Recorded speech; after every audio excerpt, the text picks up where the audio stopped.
Good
afternoon, everybody, and welcome to today's Leading Lights interview. I'm Anne Franca, the Chief Executive of the CMI, and today I'm delighted to be joined by Patrick Macdonald. Patrick is chair of the IOD, and he's had a long and distinguished business career working for the Ministry of Defense, Unilever, General Electric, and the Boston Consulting Group. He's a chartered engineer and a chartered manager and a companion of CMI. Welcome, Patrick. Great to see you. Thank you very much, Anne. Very nice to be here.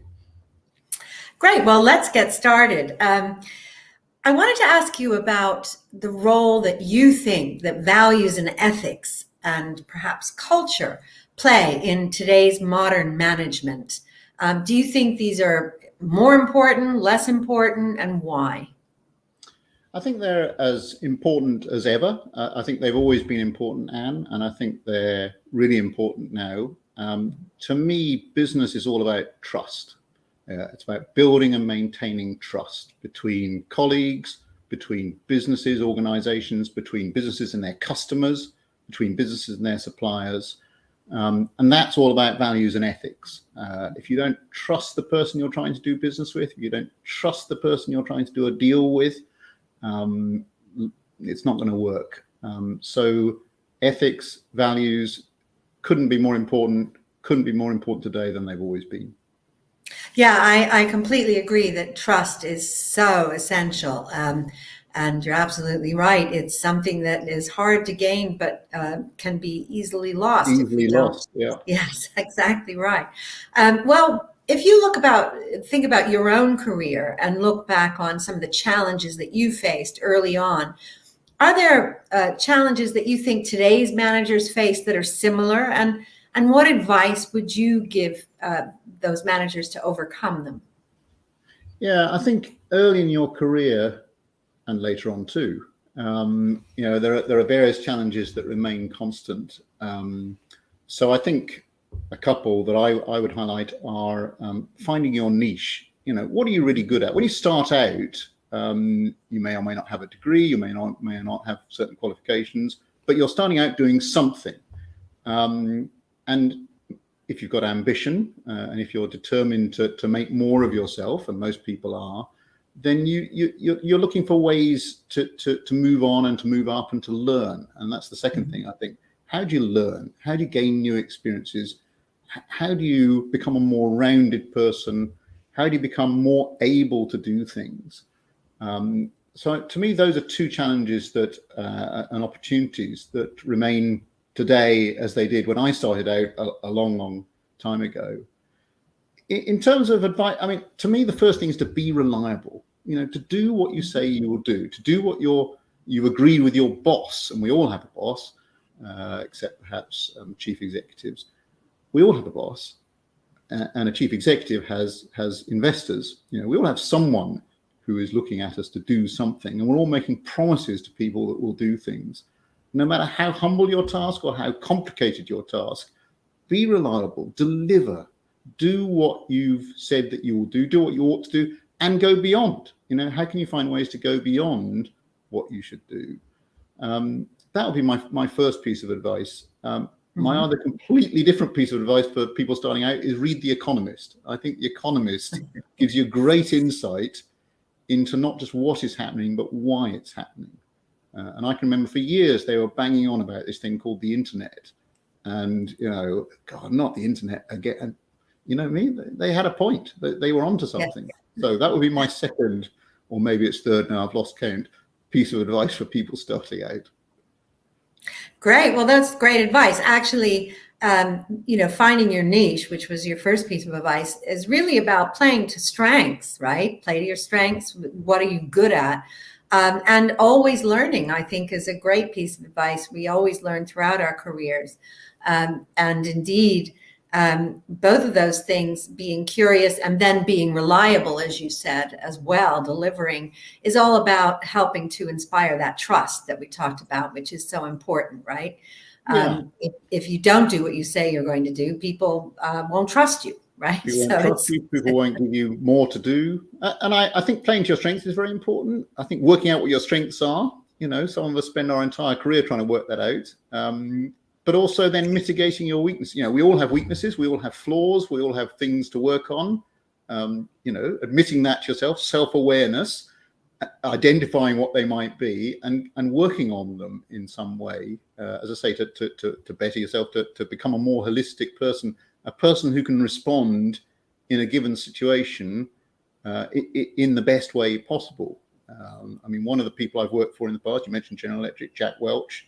To me, he was the most complete manager, leader I ever worked for. He had a really great instinct for what needed to be done in a given situation, be it investing in a tech business or deciding whether to go into Afghanistan or not.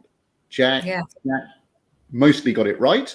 And when he didn't get it right, he was humble enough to admit that he hadn't got it right and do a mid-course correction. So to me, it's about becoming more complete. Yeah, and again, admitting your mistakes is absolutely vital for leaders. And again, that helps to inspire trust. Well, obviously, we're living in some really uncertain times, right? Where the rate of change and COVID and cost of living crisis, et cetera, all these things are upon us. And for managers starting out today, is there a challenge maybe that they might face that is perhaps you and I didn't face when we were starting out? If so, what might it be? So I think in some ways things have got more complicated if you're starting out. The social media, which is, if you start to poke your head above the parapet because you want to build a profile for yourself, then social media is there. Obviously, that didn't exist when I was starting out. That has a whole sort of public dimension. Should you get yourself a Twitter profile? If so, should you just tweet about your trip to the beach, or should you do talk about management and stuff? Should you try and build a followership? How does that work? Should you be controversial? Shouldn't you be controversial? None of these were problems that I faced. And of course, on sticking with social media, some of these discussions get, as you know, extremely vitriolic, and people put out extremely strong points of view. And again, do you want to engage with that? Do you want to just ignore it? Do you want to try and moderate the argument? All issues that were unheard of when I was starting out. Yeah, that's a really good point. And actually, as we know, many young people make their fortunes on social media, right? Billions because of their followers, right? So it's created a whole new economy as well. And it certainly wasn't around when we started out. And I agree, navigating it can be very, very tricky, not just for individuals, but for institutions. And speaking of institutions, companies, as well as government, those uncertain times that we talked about, right, with cost of living coming out of COVID, and of course, social media ever present, make it difficult for them to navigate what the right course, perhaps, between continuity and change. So, what advice would you have for businesses to deal with this uncertainty, and perhaps for government as well? Well, there's several aspects to that. I mean, I think as business leaders, sticking with the theme of becoming more complete, I think learning from your peers, learning from training and so on in how to deal with the increased uncertainty. I mean, as chair of the IAD, The IOD runs several excellent courses, as does the CMI. Training courses. Become a member of the IOD. There's a huge amount of support. There's a huge backup in terms of research services, in terms of peer learning, in terms of contacts with other people, in terms of facilities to use, enormous resources. So join the IOD, make use of it. Join the CMI and make use of that. As I say, training, put yourself through training. I put myself through an MBA because I recognized that I didn't have as rounded an education, if you like, or a business education, as I wanted. I think in terms of dealing with the uncertainty, look, the IOD has just come out today with a letter to the Chancellor talking about the uncertainty that business faces. And I might just read from it, or not literally verbatim, but to point out a couple of highlights. The IOD regularly surveys its members. Macroeconomic instability is the top concern of our members at the moment. So 58% say that that's their top concern. Cost of energy, skill shortages, and employment taxes. Those are the big things that our membership, are worrying about at the moment. What should we do about it? What does the IOD think the government should do about it? This is the brand new Chancellor, of course. First of all, reverse that rise in national insurance contributions that was put through earlier this year. Second of all, there's the capital expenditure super deduction, which sounds very technical, but it's basically a tax break. We think that should be made permanent rather than temporary. Use the tax regime to address skill shortages. We can incentivize people to build skills. This country historically isn't great at building skills, and that historically has led to lower productivity in this country than in others, like say Germany, where I spent some of my years working. Completely different attitude to professionalizing yourself, professionalizing your organization, professionalizing the economy as a whole. Just a completely different way of going about it. And in the end, higher productivity leads to higher wealth for everyone. There are all sorts of debates about how to distribute that wealth, of course, but you have to have the wealth to distribute. So the IOD use the tax regime to address skill shortages. And finally, we haven't yet talked about climate change. That's another big challenge that managers face today that really wasn't on people's radar screens when I was setting out. We can use the tax regime to incentivize net zero. So the IOD thinks that we could have, for example, a lower rate of corporation tax for corporations that deliver net zero. What a great idea. If we want something to happen, let's use the tax regime to make it happen. So there's all sorts of things going on at the moment. Yeah, we certainly at CMI agree with a number of those points, and also using the tax regime to, as you say, incentivize companies to invest in developing their people, right? Invest in professionalizing their people. I think you're absolutely right to cite Germany, somewhere I also spent several years of my career, and there's a big difference. And indeed, I think that these pathways to continuous professional development are much more widespread in Germany, and we agree that they should be more widespread here. The chartered professions offer that kind of a pathway, and they should be encouraged. And I agree with your point that companies should be incentivized through the tax regime to deal with both that and the net zero. So a lot of really good points there. But of course, we just released, as part of our 75th anniversary, the Everyone Economy, which talked about more how do we build prosperity through including everybody, right? Because we're still not at a place where leadership, the likelihood of leadership is equitably distributed across in a representative way across the working population. There are too few women, too few people with disabilities, too few people from lower socioeconomic backgrounds, too few people from diverse ethnicity. I know you're on the CMI Women Board, and you're an active male ally. Share with us some of your tips about how leaders can be better allies, and how do you think organizations should approach this? Yeah, so I think it starts with that self-awareness thing. Whether we like it or not, we are all a mess of prejudices, biases. What the I believe the psychologists call heuristics. We all whether we unconsciously take decisions and do things in ways that are based in you know, genetics, the way we're brought up, social conditioning, etc.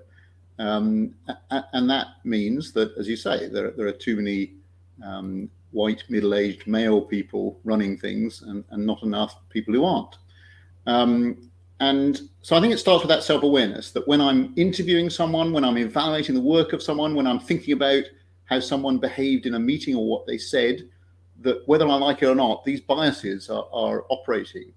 And I need to think about, you know, that person who just said that, I perceive that as a bit aggressive. If that person was a man, would I still perceive it as aggressive, or would I just perceive that as being assertive, you know, making their point, you know, all the time?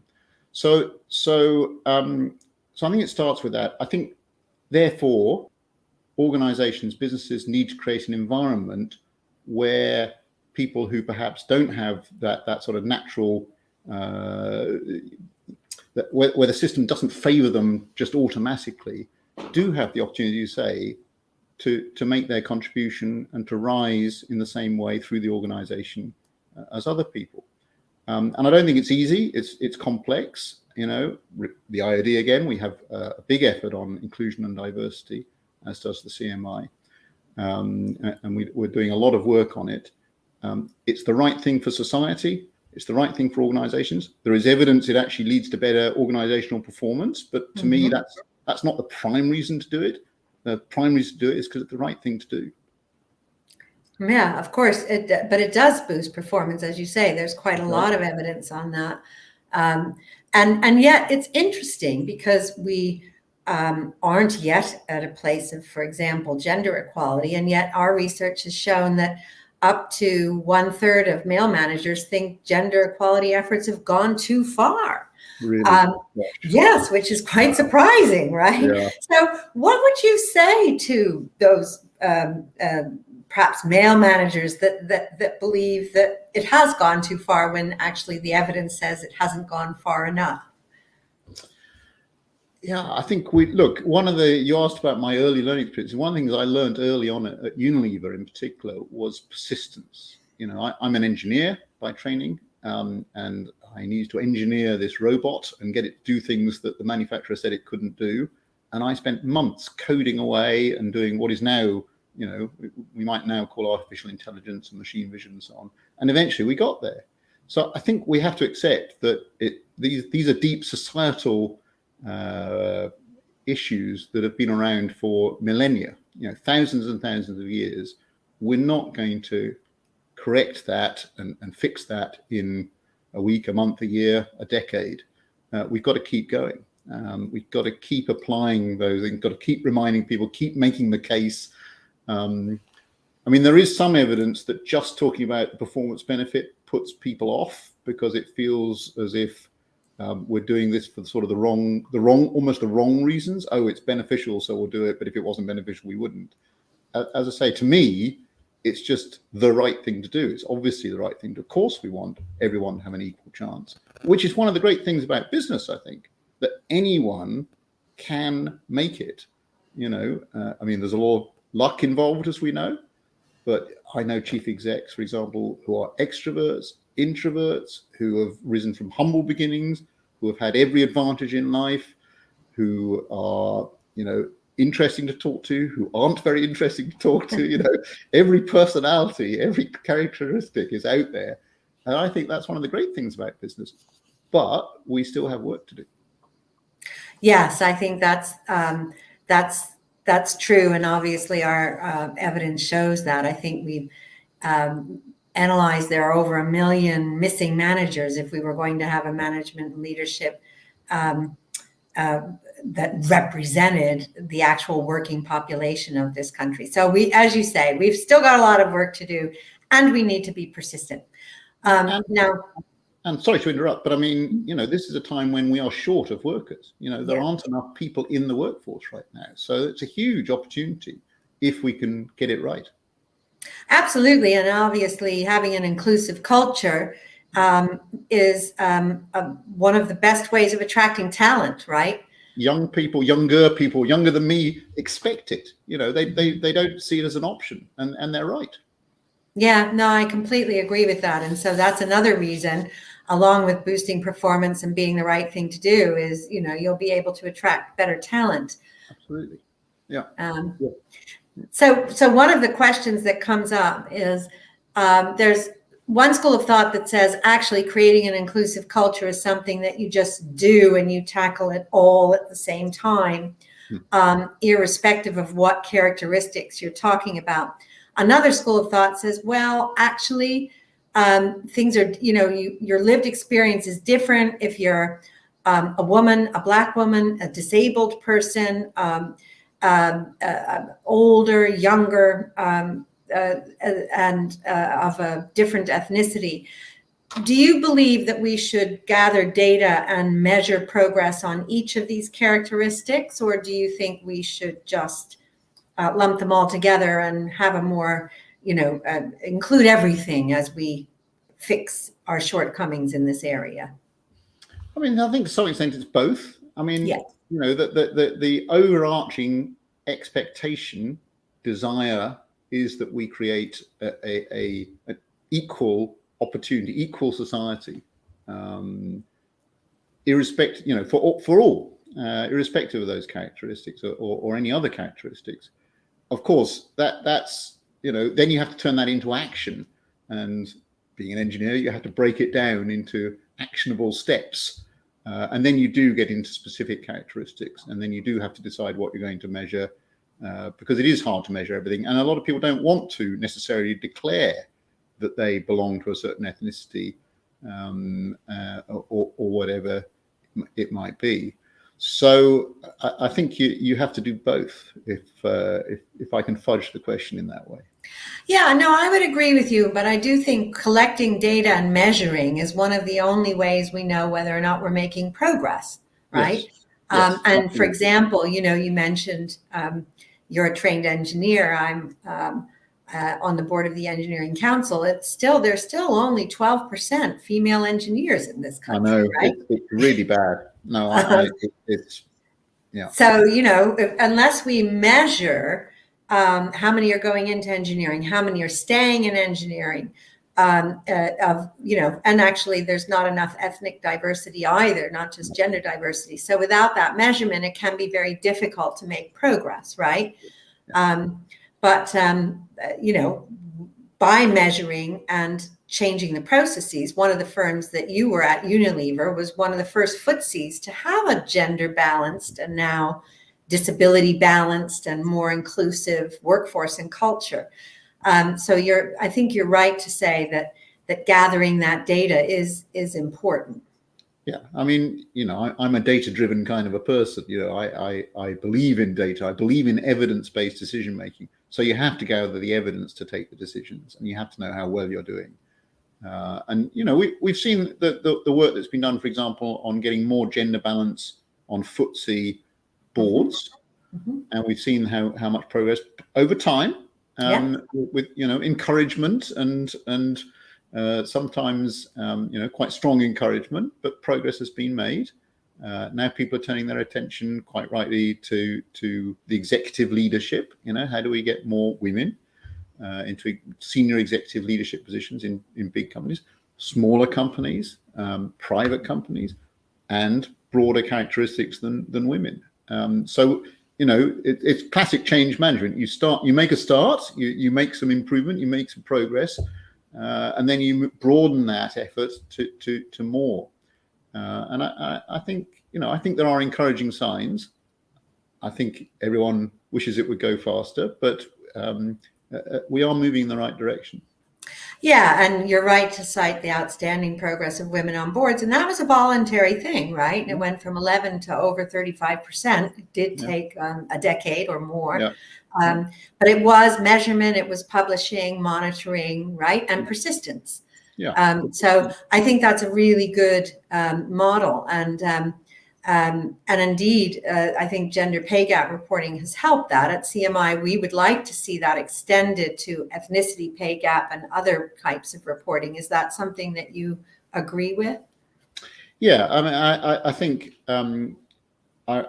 I do agree. As I say, not everyone is happy to declare their ethnicity. which makes it harder. And of course, I'm sure a lot of business people will say, we don't want to create too big a reporting burden because we're not ready for it. The more characteristics you gather, because of course there's net zero, there's a whole bunch of other characteristics. So I do think we're going to have to and need to gather more data on more characteristics.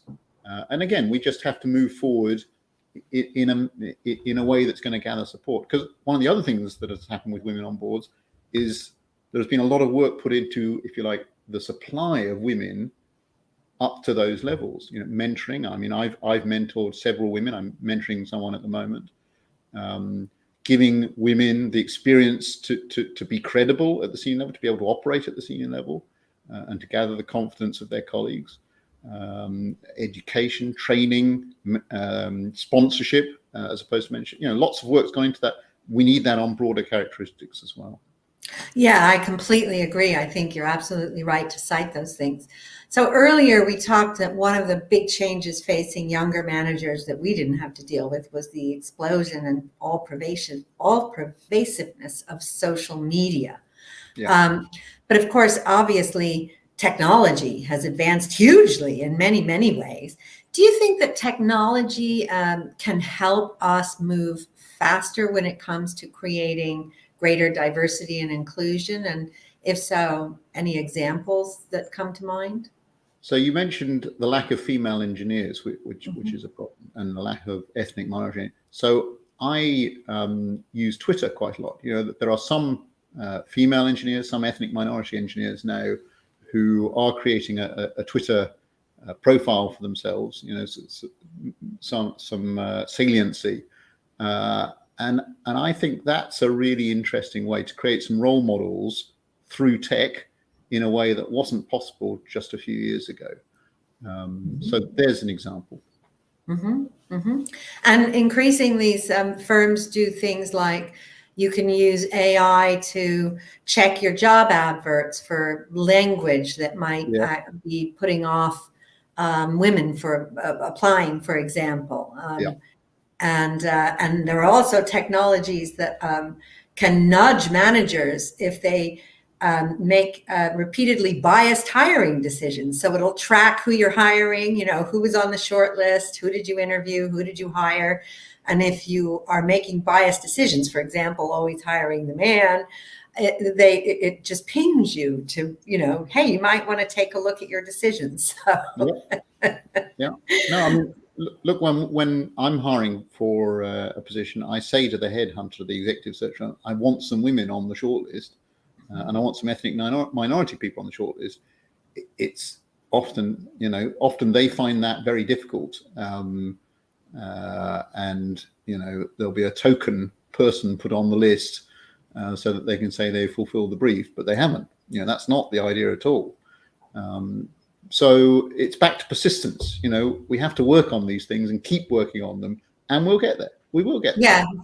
And not be afraid to challenge, as you say, and send the headhunter back if they don't have the short list that's diverse. Yeah. Well, obviously, we are living now with COVID, but the last couple of years have taught us a lot about many things. What did you learn about your own leadership during the pandemic? I mean, the first thing was just the amazement at how much you could get done remotely. The notion that we would hire people, recruit people into board positions as board directors, or be recruited, that we would hold board meetings. I mean, I chair businesses. That's my profession now, if you like. That we could hold board meetings, effective, successful board meetings remotely, completely remotely. I mean, some organizations I was hired into and then chaired, never meeting face to face the individuals for 18 months, 2 years. So I was new to them, they were new to me, the business. We did it all remotely. Didn't need to meet them. We would never ever have said that was possible the week before. The ability to make whole businesses remote. One of the businesses I chair, Moneypenny, answers it's a call answering service. It's live, it's real time. You can't prepare inventory and use it later. When the phone rings, you have to answer. Within a week, the business had moved from, we're in a very nice office in Wrexham, fantastic office, by the way, fantastic people, to everyone is working remotely because they have to. And the tech team found a solution to make it work, and the individuals found solutions to make it work, and everyone pulled together and made it happen. A week before, we wouldn't believe that would have been possible for 5 years or something, and yet it was done in a week. So the first thing is amazement at how much you can do remotely. I think the second is just how important good management, good governance is. The IOD is big on governance, and it's right. Tying the pieces together, making things happen, making sure that everyone who needs to be brought along is brought along, making sure that decisions taken well. I'm a great believer that teams take better decisions than individuals. That's why we have board meetings. That's why you have meetings. Because people contribute different points of view. Oh yeah, I hadn't seen it that way. All of those things, bringing that together. So to me, that was the second really important thing, how important it is to manage businesses well. Yeah, I think both of those observations are spot on, and certainly many people who were perhaps skeptical of the ability to be productive whilst working from home or remotely have been convinced, right? And as you say, the business Moneypenny you mentioned, many businesses had to dramatically accelerate their tech transformation, right? They compressed 7 years into 7 days, right? So I think that's, and you're right, I think as well, to highlight the importance of management and leadership. And we certainly found that at CMI, that, how you manage and lead people in this crisis that was COVID was very important. Empathy became very important. Yeah. But where do you stand now on, there's a great debate about whether and how much people should return to offices. Should we continue to hybrid work? What are your thoughts on that? And how do you think it impacts the topic we were just discussing, diversity and inclusion? So I think you're right. There is a big debate. I think that hybrid working is here to stay. I think that people have learnt that they actually quite enjoy, many of them, not everyone, many of them quite enjoy working from home at least some of the time. Maybe not 5 days a week for some people. Maybe some people want to go into the office a couple of days a week. Maybe they don't.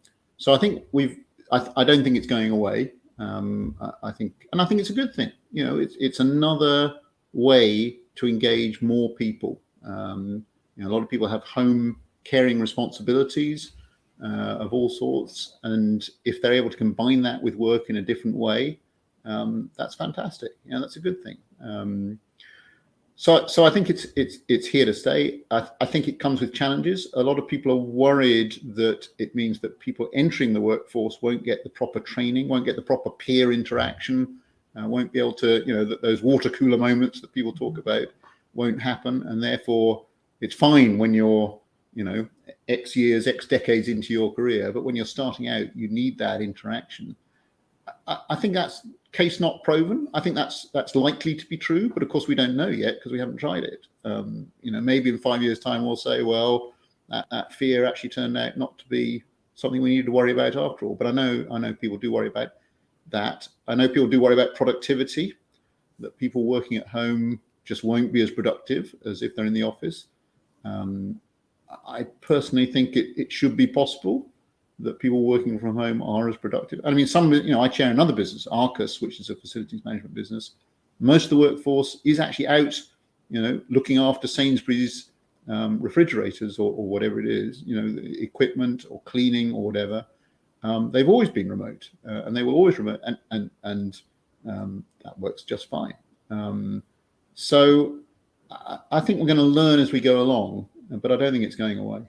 Yeah, no, we agree with you. And actually, we know that 84% of managers tell us that they are working in a hybrid way, and over half of them say it's a very important benefit. And if they didn't have that ability, they would be concerned that either they or their staff would look for another job, right? Yeah.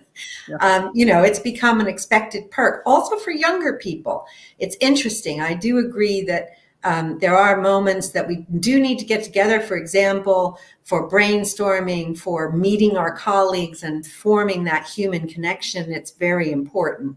Yeah. But there's a lot of things we can get done remotely, and many people say they're more productive at home because they're not having too many water cooler moments. Well, that's absolutely right. It's maybe those water cooler moments weren't very valuable after all. I mean, Well, it's AKA office gossip, right? yeah, yeah. Well, of course, gossip's important too. I mean, let's not. It is. It's human, right? But a lot of it wasn't necessarily first and foremost getting stuff done.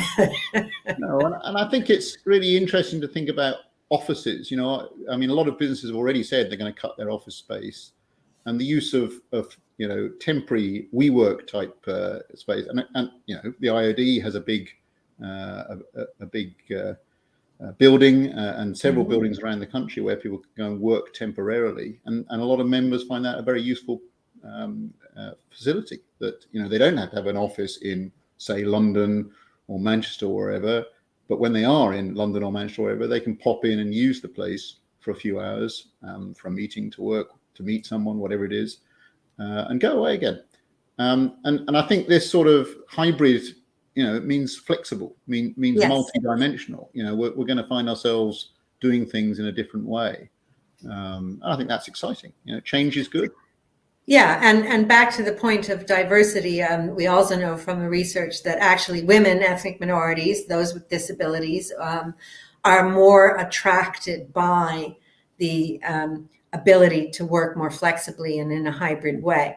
Of course, there is some concern that it'll end up being those groups that do the bulk of the hybrid working, and that they will lose out on opportunities for those present in the office. What advice would you give to leaders to make sure that that doesn't happen? Yeah, and I think that comes back to awareness again. It's a risk. As I say, we've got so little experience of this new world that we really don't know what's going to happen. So I think it's a question of keeping an eye on it. You mentioned measurement, making sure you've got an eye on the metrics. Be aware of the potential, the risk, see whether it's transpiring in practice, and if it is, do something about it. Yeah, I think that you're right there, and we have to keep our eye on it, and not slip back into those old ways of proximity bias, aka presenteeism. Yeah, exactly. People aren't going to be present, so get used to it. Yeah, exactly. So you mentioned earlier the importance of mentoring and sponsorship, and that you do both. But you also mentioned that Jack Welch was a big leader in your career and perhaps a sponsor. What impact did sponsorship have on your career? Yeah. So I think it's really helpful to have people who, when you're not in the room, will say something positive about you. The topic comes up, whether it's just about your work on a day-to-day basis, or whether it's a project that you're trying to push through, or whatever, or whether it's about the question of promotion, or moving you into a new role, or giving you expanded responsibilities, or whatever it might be. It's really helpful to have someone in the room, senior, influential in the room, who is prepared to say, look, I know that that didn't go so well, but look at all the other amazing things that Patrick has done. And I think actually he would be fine in this role, whatever it is. So one of the pieces of advice I was given, I mean, I have to say, I'm not really, I don't think of myself as a political person. I don't go out and sort of try and make these things happen. If I get on well with a senior person, I get on well with them. If I don't, then I don't. But one thing I have found is that people love to be asked. If you're sitting there thinking, so-and-so would be a great sponsor for me if only I could get their attention, but I don't know how to get their attention because they work in a different area for me, they're a different division, whatever it is, go and ask them something. go and ask them for a piece of advice. Go and ask them, to help you in some way think through something. Don't ask them explicitly for their help, but engage them people broadly like to be asked their advice and their thoughts. Many people are flattered. They'd certainly be interested. So that's one piece of advice I was given quite early on in my career, which I think is a good piece of advice. Yeah.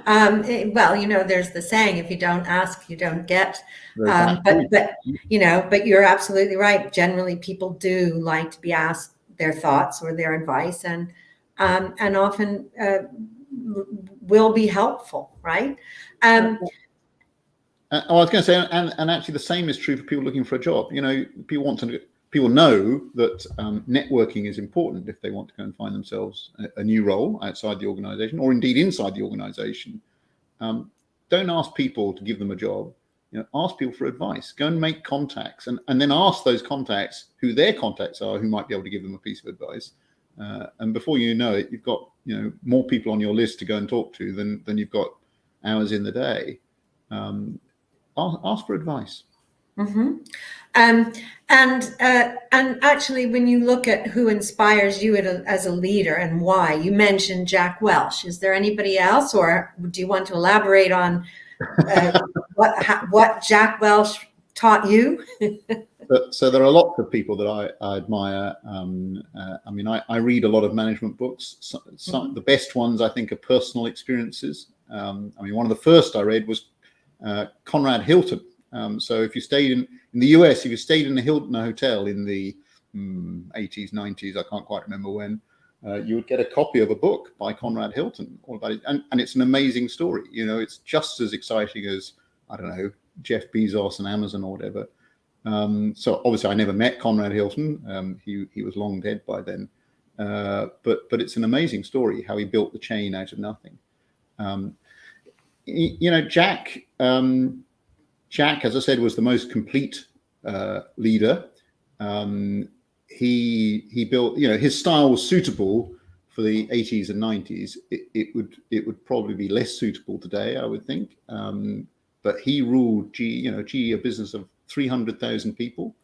He knew everything about that business. He knew almost more about what I was doing than I did myself. He had an amazing ability to understand and judge the detail, and then abstract up to a very, very strategic level.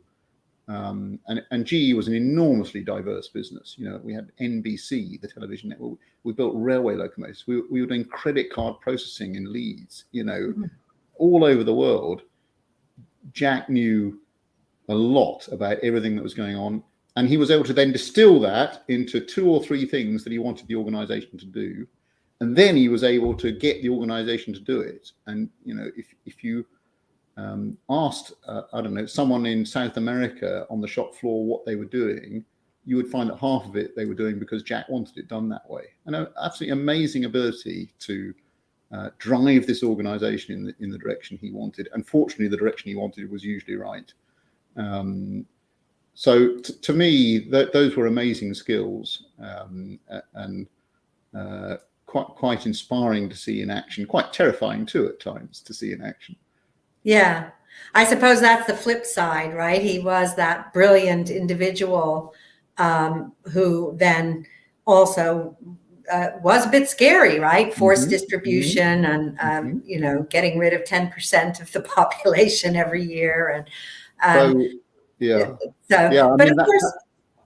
that's something that I think, because it was pretty much the last thing he came up with, he then talked about it in his retirement, an awful lot. I think that was a mistake. That was perhaps an initiative that might have been a good idea for 1 year or maybe 2 in GE at the time. That doesn't mean it's a good idea to do in every organization for the rest of time, no matter what. I personally, every time he said it after he retired, I just quietly wished he wouldn't, because I think it gave that particular initiative far more airtime than it deserved. And it made him look bad, made him look even tougher than he really was, if you see what I mean. Yeah, and you've mentioned some absolutely amazing qualities that he had, and maybe that distracted from some of those, I think so. his business judgment, for example, or his ability to take detail and abstract it up to strategic principles that you talked about, uh, became a lesser part of his legacy, because perhaps that got lost in the forced distribution discussion. Yeah, I think that's right. And I also think the flaw was that the business became overly dependent upon Jack. He was Mhm, so dominant that mhm. everything happened because he wanted it done that way, which was terrific for 20 years. But then when you take him out, there's a vacuum. And unless you have a new Jack who is just as brilliant, you have a problem. And now I'm afraid it is what, transpired. It's a very large, complex business, which he understood intimately. Maybe it was impossible for anyone to step into those shoes in that way. And that's not right either. To have ended up with a business so dependent on one individual, that's also a flaw. Yeah, it's a good point. You mentioned that you yourself value the decisions that teams make more than Yeah, individuals, and maybe that certainly in that situation you don't end up with a team. You end up with one dominant individual. Um, I think that's right. Yeah. yeah, no, it's true. Well, okay, we're going to take some questions soon. I know we've Excellent. already got some coming through, but before we do take those questions from our audience, I want to ask you one last big question, which is, what would a better, fairer society look like to you? Well, I think that touches on the themes that we've already talked about. A society where everyone has a fair chance of making it to whatever they want to do. Not everyone wants to make it to the top, and not everyone can make it to the top by definition. But that everyone can find a path through life, which in the end makes them gives them satisfaction. Makes them happy. But I mean that sounds a little bit trite, but that fulfills them. Mhm. And for some people, that might be A. For some people, it might be B. For some, it might be C. It might be D. Now, having said that, there's a lot of luck involved in any life path, career path. Some of it good, some of it bad. But a society where everyone has the chance to find their own destiny. Yeah, I think that makes a lot of sense. Um, and maybe to conclude, just one bit of everyday advice for managers and leaders, that you would say as to how to find their own fulfilling path. So I think put things in perspective. It's awfully easy to get into. I can't get my project approved, and those idiots on the senior leadership team don't understand. And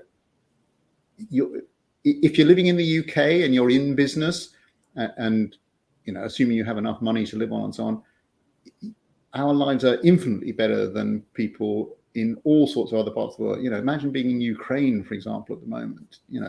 Whatever problem you have with your project or whatever it is, it doesn't compare with some of the problems that other people are dealing with, and in this country as well. To be clear, not just abroad. Try and keep things in perspective. When you're feeling sorry for yourself, you are better off, and you're probably better off than people were 1,000 years ago and 2,000 years. This is the best time. I know things are tough right now in the short, but things are. Keep it in perspective. The technology, the medicine, and everything that we all have, we live better lives than most people have lived any time in history. So that's a good piece of advice. Keep it in perspective, Yes. and be grateful for what you do have, rather than getting bogged down. I think that's really good advice. Well, we've got some questions. Thank you for sharing all those very insightful views with us. Our first question comes from Adam. I agree with Patrick on the importance of trust and the way in which values and ethics underpin this. Is it more difficult or easier to establish trust in a hybrid working world? Well, I think this is one of the things that people are worrying about, as we discussed, that Mhm. if you don't see your colleagues face to face on a regular basis, that you're going to find it hard to develop trust. And I think we just don't know yet. As I say, at a senior level, board level, it's proven easier than I would ever have imagined to build that trust. Whether that work, in the sort of businesses that I work in and in the environments I work in. So from my experience, not a problem. But that's obviously not a universal experience. And I don't know yet whether that same experience applies more broadly. And I think we're going to have to find out. So what did you do? This is my follow-up to Adam's question. To establish trust in your hybrid working world. You mentioned that you were recruited remotely and managed this business remotely for 18 months. So how did you establish trust? Well, sorry, the first thing to say is, as chair, you don't manage the business. That's the job of the chief exec. Sorry, yes, I shouldn't have said that, but manage the circumstances. It's a big thing for me that the chair is not the CEO's boss. The CEO is the boss. So that's the first thing. Look, I think it's the same things that you do when you see people face to face. You try and be honest, straightforward. You try and say things how you see them. You try and be respectful of each other. You try and be sort of polite, as in not aggressive in people's faces.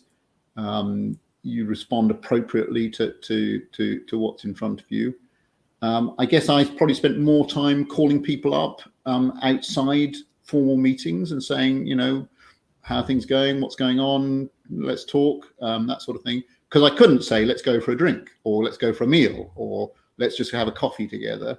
So, okay, pick up the phone and talk to them, or do a Zoom call with them. So I think it's the same mechanisms as normally, and the same sort of things that you would do normally, but adapted to the situation.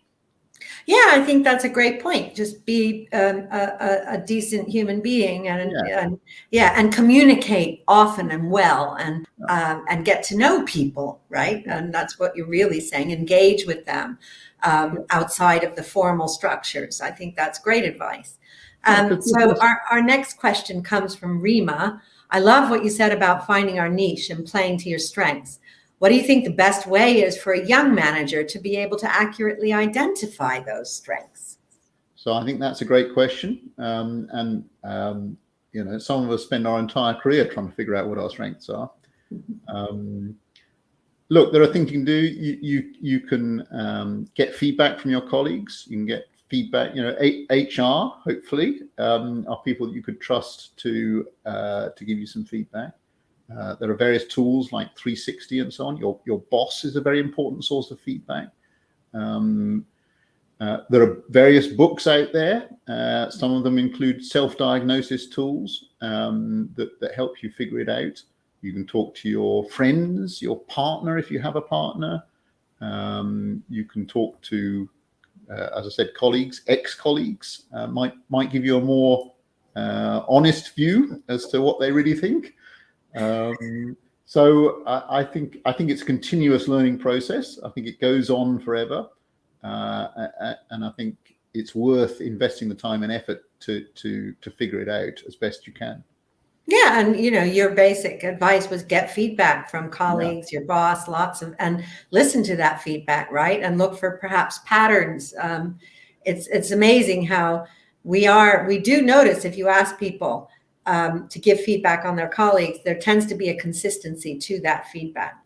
Yeah, and I think you can go take it further. You can go and get yourself assessed professionally. You can go. There are people who do that. You have to give them a fee. I'm afraid there are psychometrics and all that sort of stuff. I think the other thing is also you have to process that. How do you put that all together? What does it mean for you? How are you going to handle it? You have to make sure that you're the master of the situation, not the victim of the feedback, if you see what I mean. You can't become a perfect human being. None of us are. So it's up to you how you deal with that feedback and use that feedback and process that feedback. And I think that's part of the joy of it. Yeah, absolutely.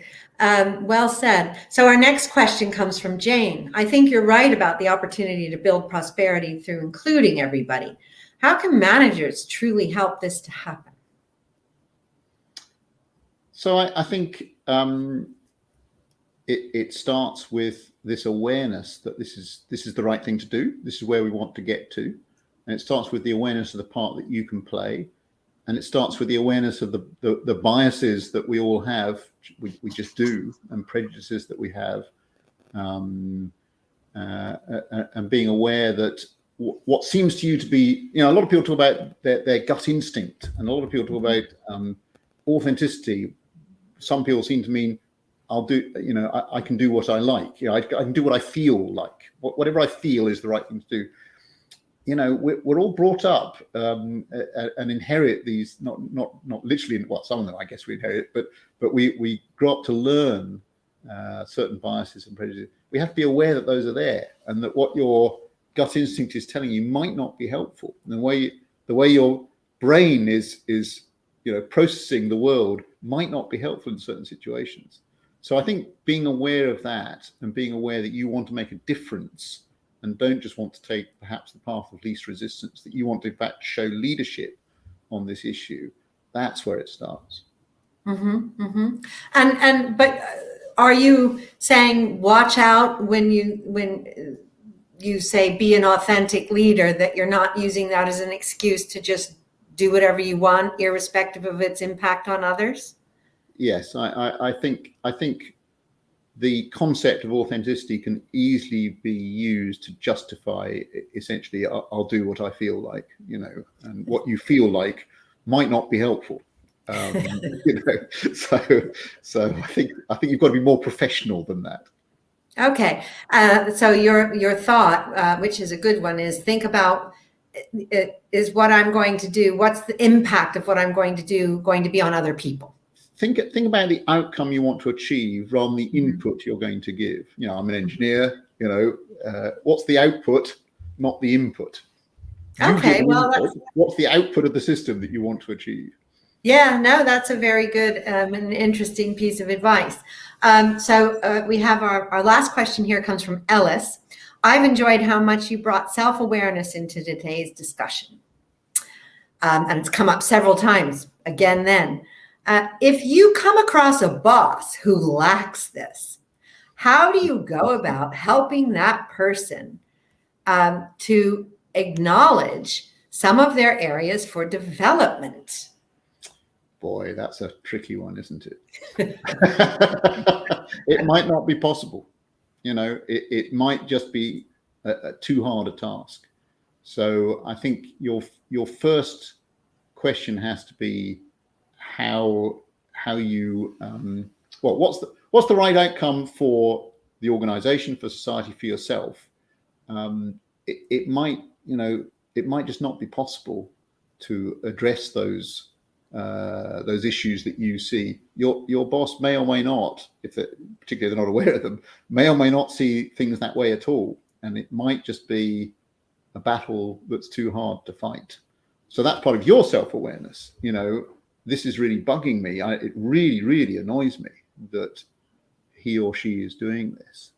But that's my problem in a sense. What's the right thing to do? To make things better?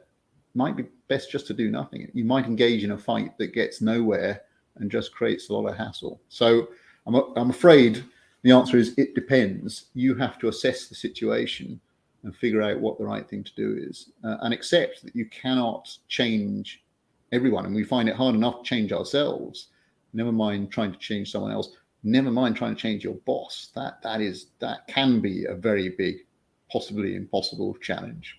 Do you think there's ever a time when you could go, for example, as a group of colleagues and say to the boss, gee, when, we don't feel valued when you behave in that way?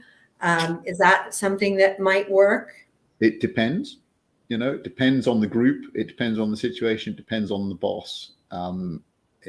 I think, some bosses would react extremely badly to that. Some boss, they would feel ganged up on. Some bosses would react extremely well to it and go, address it, humbly.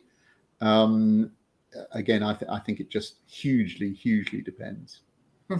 So it could be that Ellis might need to, if he can't get his boss to face into the lack of self-awareness, he may need to find himself a new boss.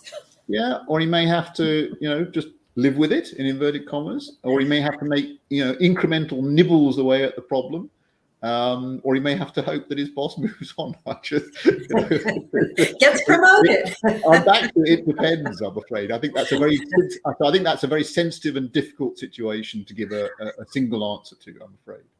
Well, it's a great question. So, Patrick, thank you for your wisdom and your insights. They've been really entertaining, insightful, informative, and I'm sure our listeners have enjoyed them. And if you've enjoyed this broadcast, please consider joining us at CMI. You can find out more about how to do so in the chat. Thank you. Brilliant. Thank you. Bye, Anne. Bye.